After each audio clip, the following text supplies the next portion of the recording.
du en uddannelse fra udlandet og vil gerne konvertere den til dansk og arbejde lovligt inden for permanent makeup og traditionelle tatoveringer, så skal du faktisk 3 ting, og det kan vi hjælpe dig med. Første ting, du skal gennemføre lovpligtige fagkursus og hygiejnekursus, og det afholder vi hver måned, og det kan være individuelt, det kan være i gruppen, men det er i hvert fald det vigtigste, du kan gøre fra starten af, det er at få de 2 lovpligtige kurser på plads. Nummer 2, du skal registrere dig hos Sikkerhedsstyrelsen som en kosmetisk tatovør eller traditionel tatovør. På den måde står du allerede i register for dem, som arbejder på mennesker.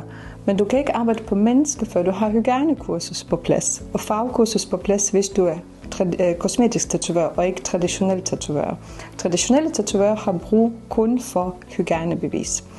Nummer 3, når du er registreret ved Sikkerhedsstyrelsen på en adresse, hvor du har planer om at udføre din erhverv, beskæftigelse inden for tatoveringer af begge slags, så kommer der Sikkerhedsstyrelsen på besøg, og så kigger de samlet set på alle dine certifikater fra dit hjemmeland, hvilke emner, hvor mange timer du har brugt på det.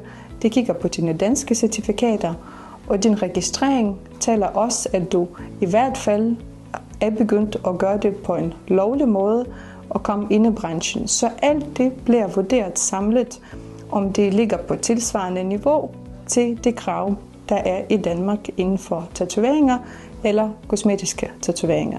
Muligvis mangler du nogle teoriemner eller nogle praktiske dage.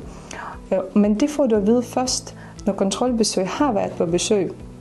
Og det har vurderet, deres jurister, Sikkerhedsstyrelsens jurister, har vurderet samlet set alle dine dokumenter. Så kan det vende tilbage til dig, hvad er det, du mangler, og så kan du tage dine praktiske dage eller teoretiske dage. Du kan simpelthen indhente på de anerkendte skoler eller akademier som vores.